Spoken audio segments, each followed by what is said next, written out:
A very big aloha from Maui. I'm Reverend Cindy Paulos, and this is When Spirit Speaks. Spirit Speaks is started with the idea of joining together in communion of sorts, in communication with my dear friend, Father Horel Piet Van Eden, with two E's, who's in South Africa, who's got so much exciting news going on. And we've been basing it on some of the words and what we've been creating with the new album soon to be out called In the Hands of God. And as Father knows, I sit down and I meditate every day. And then of course this all kind of evolved after the passing of my sister Pam, and with words I posted, and Father so kindly was able to put music to. It's so interesting, Father, how that just that simple act of kindness has blossomed and grown into this beautiful garden, which is now this lovely CD, an album that's soon to come out. It made such a huge difference in both of our lives and in others as well. Definitely. And the beauty of it is it's not just words and music. It's a real story and it's a real message, because I think we were both blessed to listen at that time and see the journey that it took us on. Quite amazing journey, and every step of the way you've been there. Very supportive. We've developed a very interesting way of being able to communicate with 12-hour time differences through a lot of Facebook Messenger and WhatsApp and words and emails back and forth. And now it's finally coming to the point where the first day of spring, when Spirit Speaks, will be the first single that's released, and that will follow up, so that I'm hoping that the actual album will be out on my sister's birthday, April 18th. Meanwhile, you're going through this amazing time yourself of a lot of things blossoming in your own life with your work with the Benedictine, the, the white robe monks of Saint Benedict. Got That's that the right? one. That's the one. Yes. Yes. So today, though, I want to talk with you about, we've been covering different words of the songs. And this just comes from spirit. And so sometimes I really don't delve very deeply into what's behind the words. And I thank you for this gift of being able to spend more time in contemplation and diving deeply into the words that are there. Now, the angel of the presence came to me, and truthfully, the words are more of the words that not all the words made it into the actual song, but Yes. but I'm going to read them if it's okay with you, and then we'll go into a little bit of what, um, even in Wikipedia, I looked up with Angel of the Presence, and I was amazed by what. Have you ever? I mean, I didn't know some of the history even of what the Angel of the Presence says. Um, it says from Wikipedia, the Angel of the Presence is refers to an entity variously considered angelic or else identified with God himself. The phrase occurs in Isaiah 63:9, which states that throughout history of Israel, God has loved and been merciful to that nation and shared in its distress, saving Israel with the angel of the presence. Now, that I never had an idea about. They explain the term in most explicit language as the reference to God, not an ambassador, not an angel, but the Lord himself saved them. And the angel of the presence explains to Moses in the history of Israel, it depicts this entity as one of God's special agents and does not provide him with a specific name. And the Testament of Judah states that he has received blessings from the angel of the presence. In the book of Enoch, 4 angels that stand before the Lord of Spirits are given as Michael, Raphael, Gabriel, and Phanuel. And according to the book of Angel, Phanuel is also sometimes known as the angel of the presence. So that's all news to me. Had you heard of any of that? No, not really. And it's quite a fascinating thing. I mean, like you said, we didn't delve into that. And what's beautiful is these songs are not planned. Right. The words just come. So then finding the meaning and the links is a beautiful journey. And you have a lovely, lovely idea that came to you about, first we were going to try to find a boys choir to Yes. sing the opening. You heard it. You actually heard it as that, or then with the COVID-19, it's like, well, what do we do to find the boys choir? I said, well, what if we reach out to the Pope? And I know they have a choir in St. Peter's. I was like, and then I looked for another group, but they were completely, everything was shut down right there. So it came down to you thinking of this beautiful young boy to sing the opening. You wanted the sound of an innocent young boy to sing the opening words, Angel of the Presence, be with us, I do pray.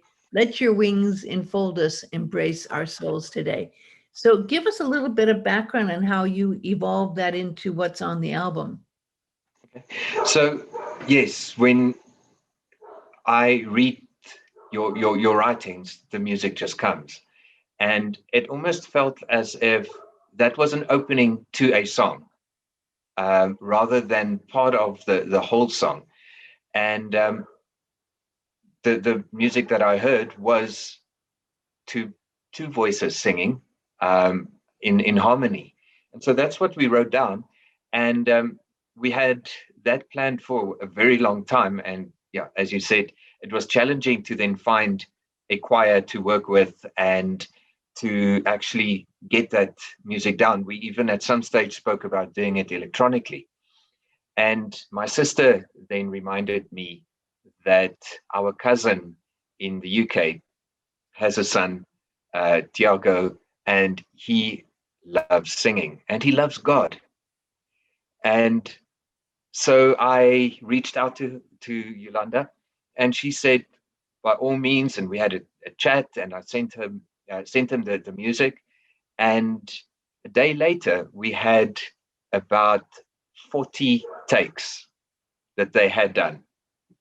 Now, what was interesting was it wasn't done in a studio. We did it on a cell phone, and the takes were done. He was actually kneeling by his bed and praying, and they recorded his prayer.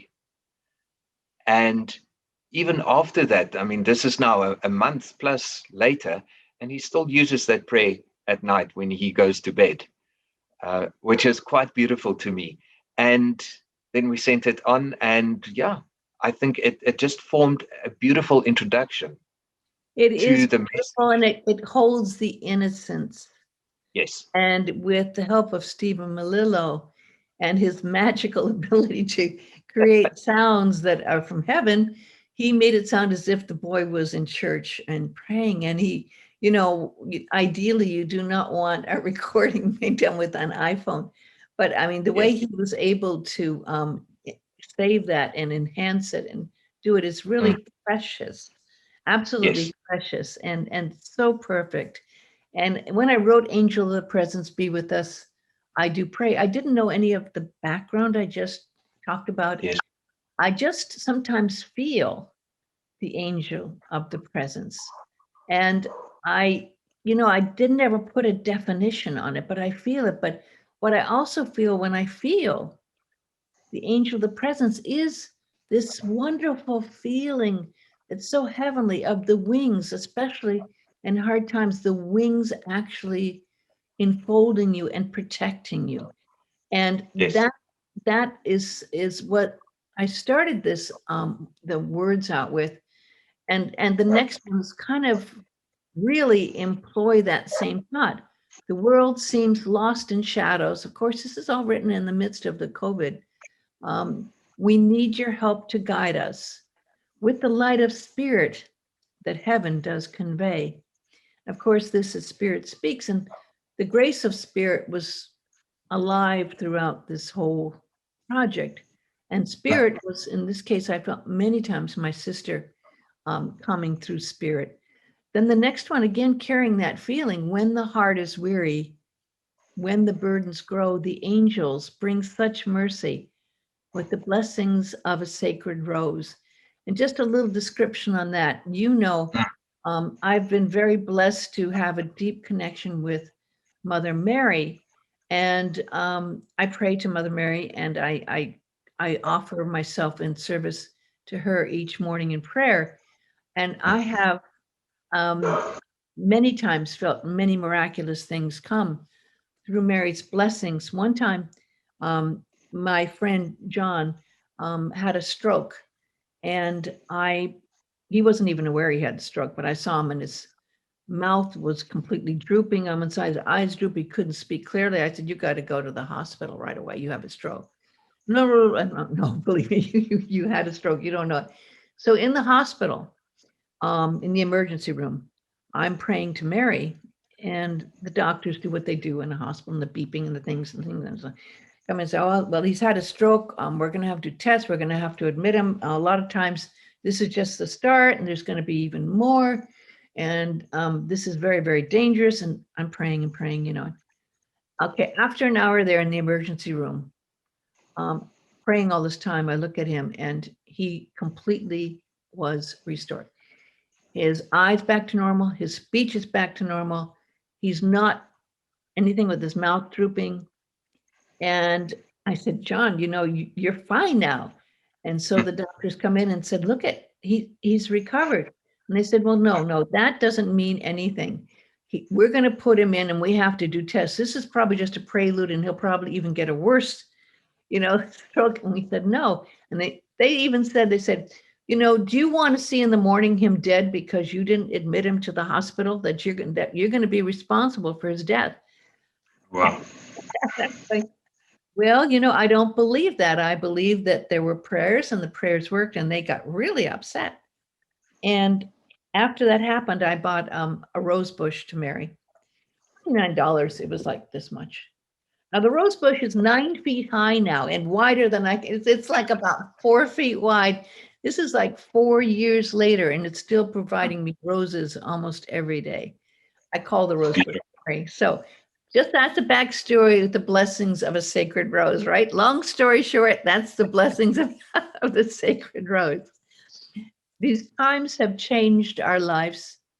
We need more faith each day, with God's presence there inside us to guide us on our way. And these times have tested us, Father. I mean, these have been, the hardest times that I can imagine. And it really, again, was, the title "In the Hands of God," because in these times it's like, well, I can't do anything about this at this point. It's in the hands of God. So that's again the faith there, and God's presence. And that presence of the God again that's the angel, that's the spirit, that's the energy that I'm feeling. And then I go back to the angels. Heavenly angels surround us. We are not alone.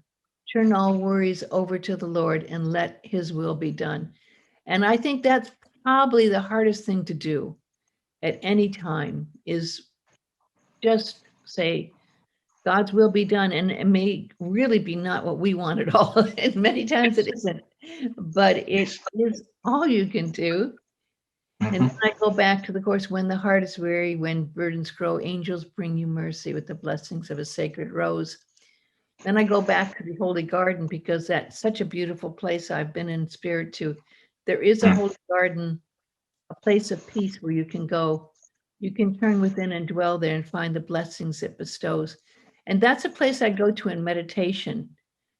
Then we go petals of the sacred garden fall. Again, that's the petals falling, which is the blessings, and bring blessings here. The spirit lifts you up when the angel's presence appears. So that's the long story short on the angel. And then you brought this very heavenly music to it that which I felt was perfect, very uplifting. Can you tell me what occurred to you in creating the music on that, and your feeling of the angel of the presence? So it's a very interesting song. It's quite different to the other five that we did, in the sense that it has the opening with the child, and then the middle part where Darlene comes in and she brings a beautiful message of peace and of the angels and of hope. And for me, there are always angels around us. We just forget to sense them, and to open our eyes and actually our ears to listen for their messages, and to see how we are really protected. And the protection isn't always physical. People still get hurt, even though there are angels around them. But their soul and spirit, those are the things that are protected.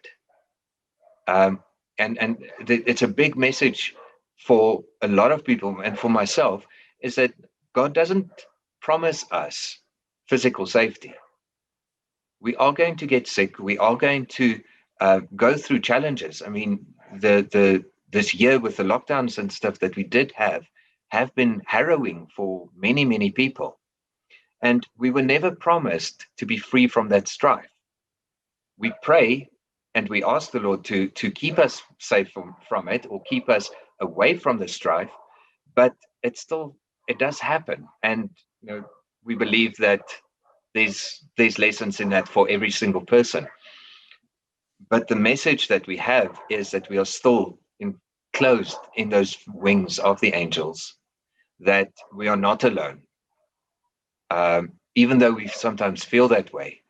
And so that was the message of the song. And the end, uh, with the petals from the sacred garden, the music changes yet again. So it moves out of the somber begging of our soul into the joy of the petals falling and creating this lovely image for us, and the reminder that the angel of God and the angel of the presence is always there, and God is always there.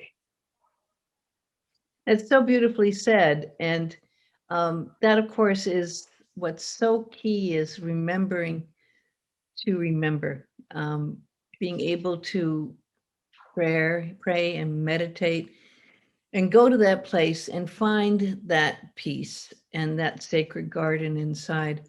And in this last year, it's interesting how many people did turn to prayer and meditation, looking for answers.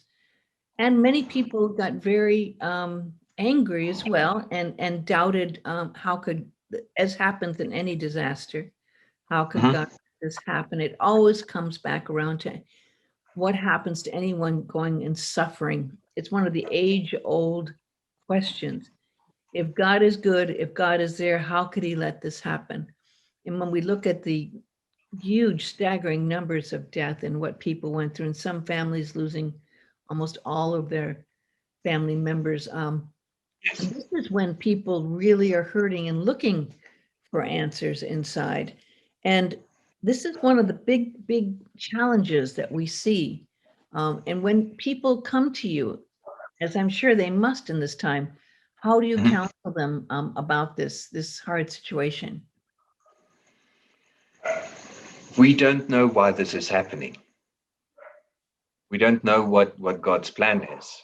And that is extremely uncomfortable and hurtful for us, not to know why everybody is hurting so much and why people are dying.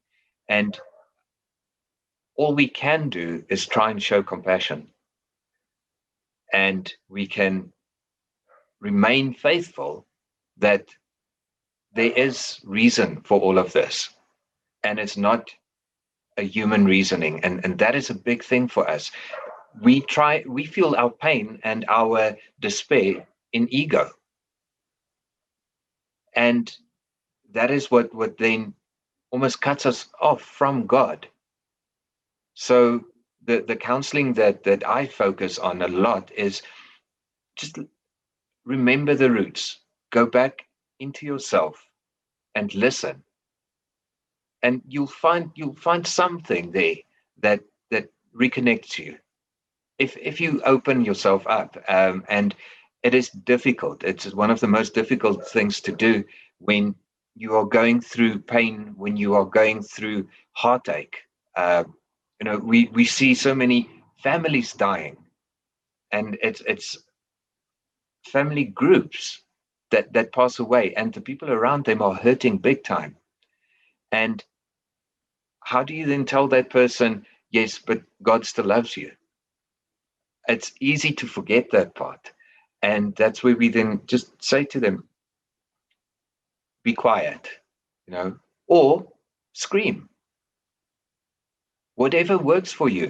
But in the screaming and in the silence, there is God, because God is everywhere and has never forsaken you. And that's a big thing for me to try and get over to people. Um, every morning when I say mass, it is one of the biggest things that I pray for, is that the light that we share gets shared with everybody who needs it.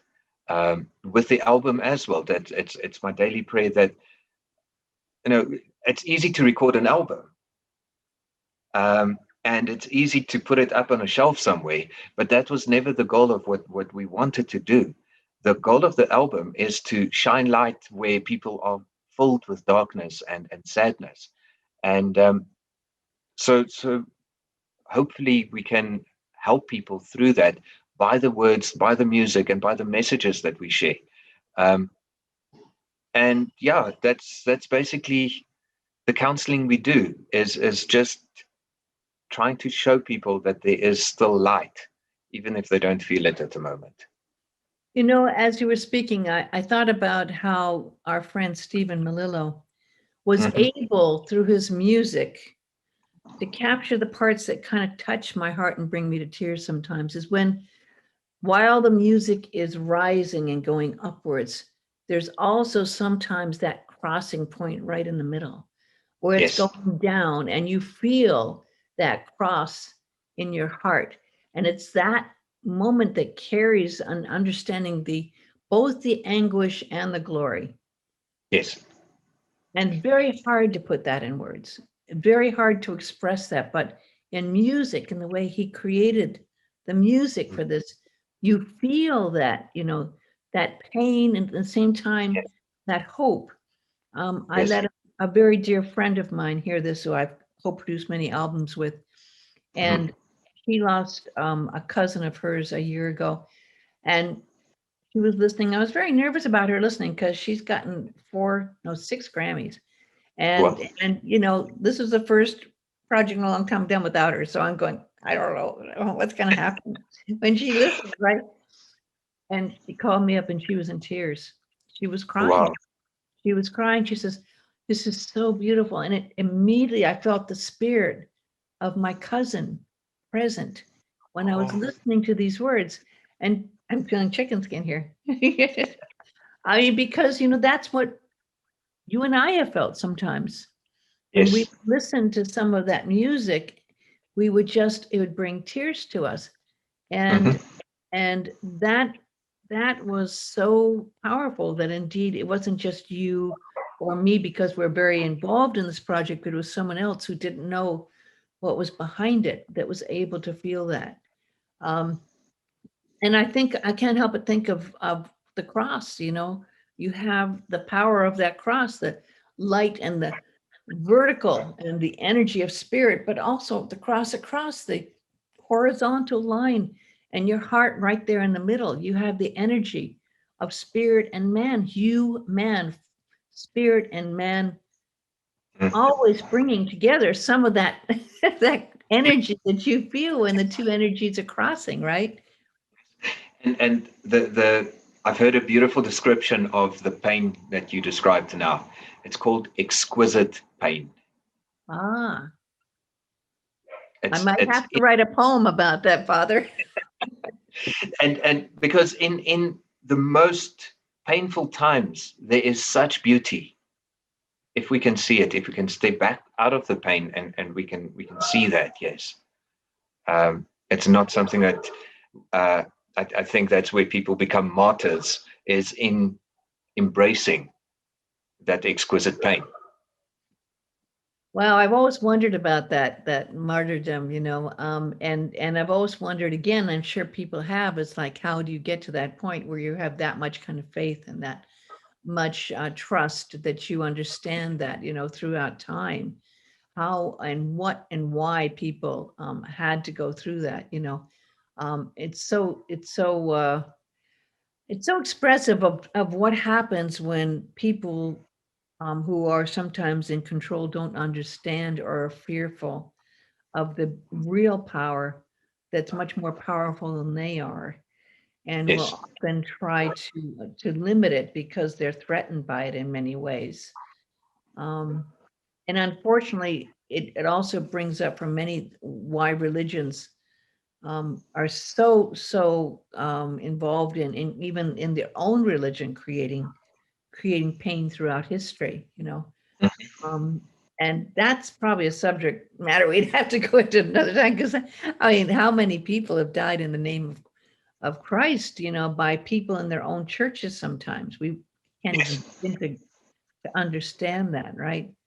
Um, but it's a powerful one. I mean, even if you go back to St. Francis and what he had to do to really stand up to create his own group. And I'm sure Mm. your group have had to stand up for what you believe, and it's beautiful to see you succeeding, um, and creating a new way for people to be embraced with that love of Jesus Christ, and your power in believing that beautiful things you say, that Jesus never turned anyone away, is so powerful.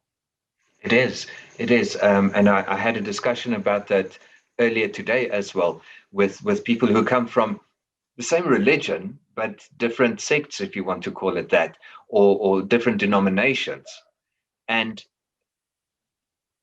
my father taught me one day, he was asked to go to another denomination in the Protestant church.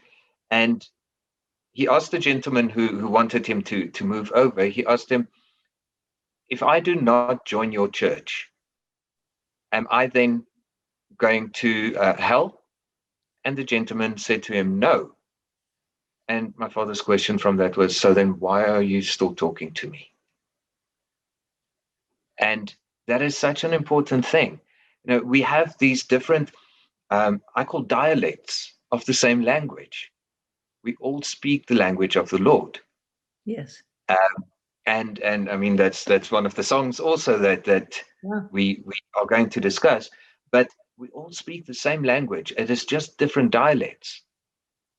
And there's a beautiful saying that says there are many ways up the mountain. So all these different viewpoints that we have, the challenge is to honor each of them while standing true to your own.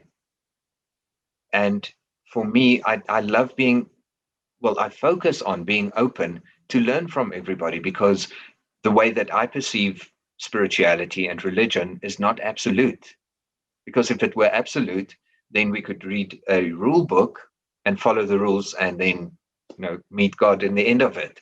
And it's not that. God is not such a linear entity or being that we can put it down in words even. And how do you describe feelings to everybody? And how do you relay the feeling of the presence of the Lord um, to any single person? We try. And again, I mean, the album is a, for me, a modest attempt to try and um, explain what we feel, and the way that you feel and experience God is completely different the way that to the way that I do. Yet we we cross somewhere, and in that cross, I mean, when I have a down day, you go up, and we bring that it harmonizes in the end. Um, and I think if people can start embracing that, the world could be a much more peaceful and tranquil place.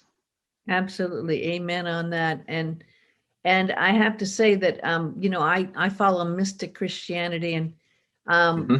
even in my teachings I do on Insight Timer app, I realize so many people still have issues even with the word God. And they don't understand even how I'm expressing it, because I'm not necessarily one way or another, because I'm following what comes to me through spirit and through my experience with God. And I know that I could reach more people if I just did mindfulness meditation, probably thousands and thousands more. But Yes.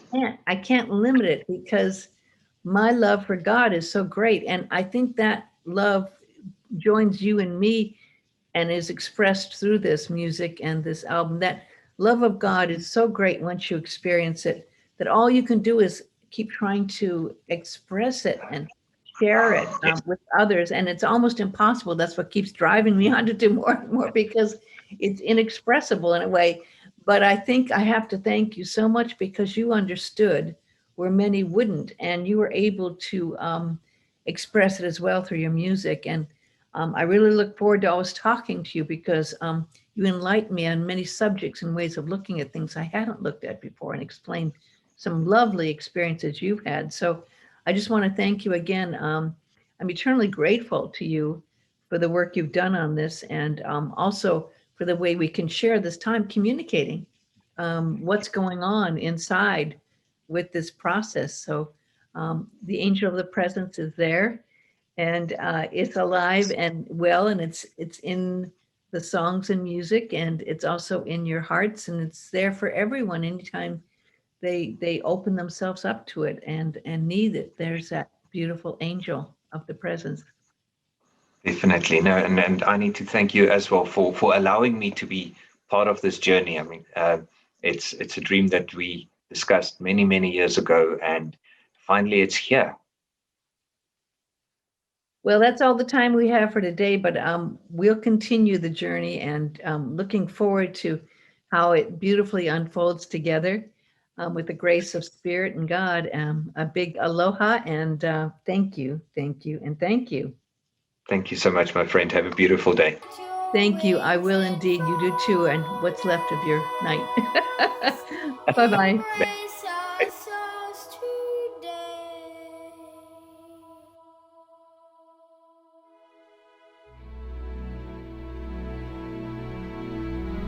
The world seems lost in shadows. We need your help to guide us with light of the Spirit that heaven does convey. When the heart is weary, when the burdens grow,